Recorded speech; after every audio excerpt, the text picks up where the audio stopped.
আসসালামু আলাইকুম। আজকে আমি আপনাদের জন্য পড়ব শ্রদ্ধেয় আরিফ আজাদের প্যারাডক্সিক্যাল সাজিদ বইটি। পর্ব ৩। স্রষ্টা কেন মন্দ কাজের দায় নেন না? মফিজুর রহমান স্যারের ক্লাস। স্যার হালকা পাতলা গরনের। বাতাস এলেই যেন ঢলে পড়বেন। খুবই খারাপ অবস্থা শরীরের। ভদ্রলোকের চেহারার চেয়ে চোখ দুটো অস্বাভাবিক রকম বড়। দেখলেই মনে হয় যেন বড় বড় সাইজের দুটো জলপাই কেউ খোদাই করে বসিয়ে দিয়েছে। তবে ভদ্রলোক খুবই ভালো মানুষ।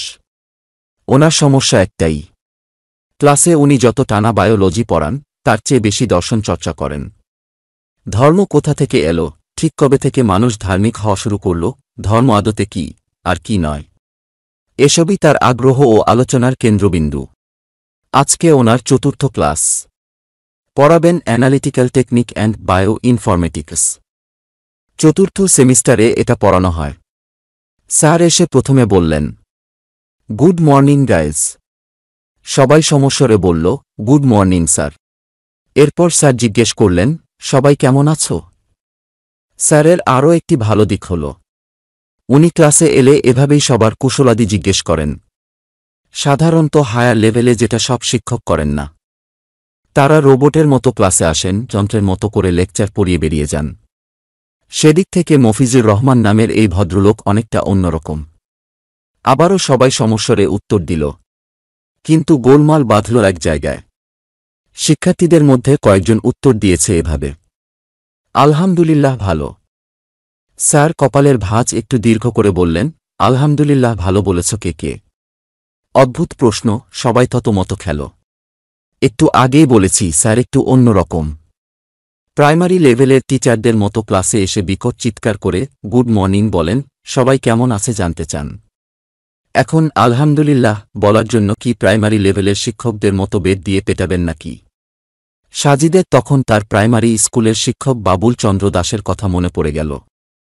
এই লোকটা ক্লাসে কেউ দুটোর বেশি হাঁচি দিলেই বেদ দিয়ে আচ্ছা মতো পেটাতেন। ওনার কথা হল, হাঁচির সর্বোচ্চ পরিমাণ হবে দুটো। দুটোর বেশি হাঁচি দেওয়া মানে ইচ্ছে করেই বেয়াদবি করা। যা হোক, বাবুল চন্দ্রের পাঠ তো কবেই চুকেছে। এবার মফিজ স্যারের হাতেই না গণপিটুনি খাওয়া লাগে। ক্লাসের সর্বমোট 7 জন দাঁড়াল। এরা সবাই আলহামদুলিল্লাহ ভালো বলেছে। এরা হচ্ছে রাকিব, আদনান, জুনায়েদ, সাকিব, মরিয়ম, রিতা ও সাজিদ। স্যার সবার চেহারাটা একটু ভালো মতো পরখ করে নিলেন। এরপর ফিক করে হেসে দিয়ে বললেন, বসো। সবাই বসল। আজকে আর মনে হয় একাডেমিক পড়াশোনা হবে না, দর্শনের তাত্ত্বিক আলাপ হবে। ঠিক তাই হল। মফিজুর রহমান স্যার আদনানকে দাঁড় করালেন। বললেন, তুমিও বলেছিলে সেটা? না। জি স্যার। আদনান উত্তর দিল।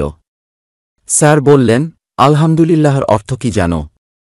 আদনান মনে হয় একটু ভয় পাচ্ছে। সে ঢোক গিলতে গিলতে বলল, জি স্যার, আলহামদুলিল্লাহ অর্থ হল, সকল প্রশংসা কেবল আল্লাহ তাআলার। স্যারও বললেন, সকল প্রশংসা কেবল আল্লাহ তাআলার। স্যার এই বাক্যটি দুবার উচ্চারণ করলেন। এরপর আদনানের দিকে তাকিয়ে বললেন, বসো। আদনান বসল। এবার স্যার রিতাকে দাঁড় করালেন। স্যার রিতার কাছে জিজ্ঞেস করলেন, আচ্ছা, পৃথিবীতে চুরি ডাকাতি আছে? রিতা বলল, আছে। খুন খারাবি, রাহাজানি, ধর্ষণ? জি আছে। কথা দিয়ে কথা না রাখা, মানুষকে ঠকানো, লোভ লালসা, এসব?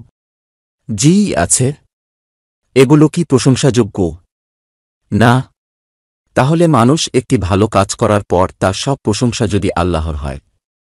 মানুষ যখন চুরি ডাকাতি করে, লোক ঠকায়, খুনখারাবি করে, ধর্ষণ করে, তখন সব মন্দের ক্রেডিট আল্লাহকে দেওয়া হয় না কেন?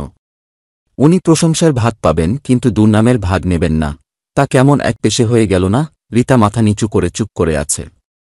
স্যার বললেন, এখানেই ধর্মের ভেলকিবাজি। ঈশ্বর শুধু ভালোটা বোঝেন, কিন্তু মন্দ থেকে নিজেকে গুটিয়ে নিয়েছেন। আদতে ঈশ্বর বলে কেউ নেই। যদি থাকত, তাহলে তিনি এরকম একচোখা হতেন না। বান্দার ভালো কাজের ক্রেডিটটা নিজে নিয়ে নেবেন, কিন্তু মন্দ কাজের বেলায় বলবেন, ওহো, ওইটা থেকে আমি পবিত্র, ওইটা তোমার ভাগ।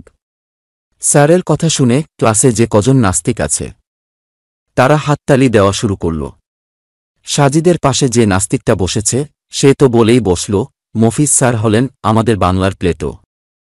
স্যার ধর্ম আর স্রষ্টার অসারতা নিয়ে বলেই যাচ্ছেন। এবার সাজিদ দাঁড়াল।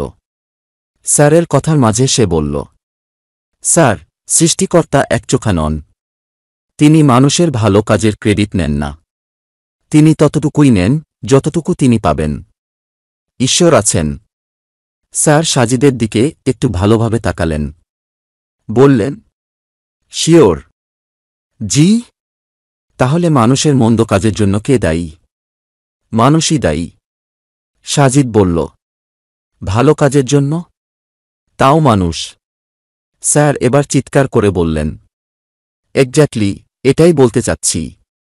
ভালো মন্দ এসব মানুষেরই কাজ। সুতরাং এর সব ক্রেডিটই মানুষের। এখানে স্রষ্টার কোনো হাত নেই। তিনি এখান থেকে না প্রশংসা পেতে পারেন, না তিরস্কার। সোজা কথায় স্রষ্টা বলতে কেউই নেই। ক্লাসে পিনপতন নীরবতা। সাজিদ বলল, মানুষের ভালো কাজের জন্য স্রষ্টা অবশ্যই প্রশংসা পাবেন। কারণ মানুষকে স্রষ্টা ভালো কাজ করার জন্য দুটো হাত দিয়েছেন, ভালো জিনিস দেখার জন্য দুটো চোখ দিয়েছেন, চিন্তা করার জন্য মস্তিষ্ক দিয়েছেন, দুটো পা দিয়েছেন। এসব কিছুই স্রষ্টার দান। তাই ভালো কাজের জন্য তিনি অবশ্যই প্রশংসা পাবেন। স্যার বললেন, এগুলো দিয়ে তো মানুষ খারাপ কাজও করে, তখন এর দায় স্রষ্টার নয়। হা হা হা, তুমি খুব মজার মানুষ দেখছি। একই সাথে কিছুটা বোকাও বটে। হা হা হা। সাজিদ বলল, স্যার, স্রষ্টা মানুষকে একটি স্বাধীন ইচ্ছাশক্তি দিয়েছেন। এটা দিয়ে সে নিজেই নিজের কাজ ঠিক করে নেয়, সে কি ভালো করবে নাকি মন্দ করবে। স্যার তিরস্কারের সুরে বললেন, ধর্মীয় কিতাবাদির কথা বাদ দাও। Come to the point and be logical. Sajid বলল, স্যার, আমি কি উদাহরণ দিয়ে বোঝাতে পারি বিষয়টা? অবশ্যই। স্যার বললেন। সাজিদ বলতে শুরু করল, ধরুন খুব গভীর সাগরে একটি জাহাজ ডুবে গেল। ধরুন সেটা বারমুডা ট্রায়াঙ্গল। কোনো ডুবুরি সেখানে ডুব দিয়ে জাহাজের মানুষগুলোকে উদ্ধার করতে পারছে না। বারমুডা ট্রায়াঙ্গলে তো নয়ই। এই মুহূর্তে ধরুন সেখানে আপনার আবির্ভাব ঘটল। আপনি সবাইকে বললেন, আমি এমন একটি যন্ত্র বানিয়ে দিতে পারি যেটা গায়ে লাগিয়ে যে কোনো মানুষ খুব সহজেই ডুবে যাওয়া জাহাজের মানুষগুলোকে উদ্ধার করতে পারবে। ডুবুরির কোনো রকম ক্ষতি হবে না। স্যার বললেন, তো ধরুন আপনি যন্ত্রটি তৎক্ষণাৎ বানালেন এবং একজন ডুবুরি সেই যন্ত্র গায়ে লাগিয়ে ডুবে যাওয়া মানুষগুলোকে উদ্ধার করতে সাগরে নেমে পড়ল। ক্লাসে তখন একদম পিনপতন নীরবতা। সবাই মুগ্ধ শ্রোতা। কারো চোখের পলকই যেন পড়ছে না। সাজিদ বলে যেতে লাগল, ধরুন ডুবুরিটা ডুব দিয়ে ডুবে যাওয়া জাহাজে চলে গেল। সেখানে গিয়ে সে দেখল মানুষগুলো হাঁসফাঁস করছে। সে একে একে সবাইকে একটি করে অক্সিজেন সিলিন্ডার দিয়ে দিল। তাদেরকে একজন একজন করে উদ্ধার করতে লাগল। স্যার বললেন, সাজিদ বলছে, ধরুন সব যাত্রীকে উদ্ধার করা শেষ। বাকি আছে মাত্র একজন। ডুবুরি যখন শেষ লোকটাকে উদ্ধার করতে গেল তখন দেখল এই লোকটাকে সে আগে থেকেই চেনে। এতটুকু বলে সাজিদ স্যারের কাছে প্রশ্ন করল, স্যার, এরকম কি হতে পারে না? স্যার বললেন, অবশ্যই হতে পারে। লোকটা ডুবুরির আত্মীয় বা পরিচিত হয়ে যেতেই পারে। অস্বাভাবিক কিছু নয়। সাজিদ বলল, জি। ডুবুরি লোকটাকে চিনতে পারল। সে দেখল এটা হচ্ছে তার চরম শত্রু। এই লোকের সাথে তার দীর্ঘদিনের বিরোধ চলছে। এরকম হতে পারে না স্যার? হ্যাঁ, হতে পারে। সাজিদ বলল, ধরুন ডুবুরির মধ্যে ব্যক্তিগত হিংসাবোধ জেগে উঠল। সে শত্রুতাবশত ঠিক করল যে এই লোকটাকে সে বাঁচাবে না, কারণ লোকটা তার দীর্ঘদিনের শত্রু। সে এই চরম সুযোগে প্রতিশোধপরায়ণ হয়ে উঠল। ধরুন ডুবুরি ওই লোকটাকে অক্সিজেনের সিলিন্ডার তো দিলই না, উল্টো উঠে আসার সময় লোকটার পেটে একটা জোরে লাথি দিয়ে এলো। ক্লাসে তখনও পিনপতন নীরবতা। সবাই সাজিদের দিকে একদৃষ্টিতে তাকিয়ে আছে। স্যার বললেন, তো তাতে কি প্রমাণ হয় সাজিদ? সাজিদ স্যারের দিকে ফিরল। ফিরে বলল, let me finish my be lover sir. Okay, you are permitted, carry on. Sir বললেন, সাজিদ এবার প্রশ্ন করল, স্যার বলুন তো, এই যে এতগুলো ডুবে যাওয়া মানুষগুলোকে ডুবুরি উদ্ধার করে আনল, এর জন্য আপনি নিজে কি কোনো ক্রেডিট পাবেন? স্যার বললেন, অবশ্যই আমি ক্রেডিট পাব। কারণ আমি যদি ওই বিশেষ যন্ত্রটি না বানিয়ে দিতাম, তাহলে তো এই লোকগুলোর কেউই বাঁচত না। সাজিদ বলল, একদম ঠিক স্যার, আপনি অবশ্যই এর জন্য ক্রেডিট পাবেন। কিন্তু পরবর্তী ব্যাপার হচ্ছে, ডুবুরি সবাইকে উদ্ধার করলেও একজন লোককে সে শত্রুতাবশত উদ্ধার না করে মৃত্যুকূপে ফেলে রেখে এসেছে। আসার সময় তার পেটে একটি জোরে লাথিও দিয়ে এসেছে। ঠিক? এখন স্যার, ডুবুরির এমন অন্যায়ের জন্য কি আপনি দায়ী হবেন? ডুবুরির এই অন্যায়ের ভাগটা কি সমানভাবে আপনিও ভাগ করে নেবেন? স্যার বললেন, অবশ্যই না। ওর দোষের ভাগ আমি কেন নেব? আমি তো তাকে এরকম অন্যায় কাজ করতে বলিনি। সেটা সে নিজে করেছে। সুতরাং এর পুরো দায়ভার তাকেই বহন করতে হবে। সাজিদ এবার হাসল। হেসে সে বলল, স্যার, ঠিক একইভাবে আল্লাহ তাআলা মানুষকে সৃষ্টি করেছেন।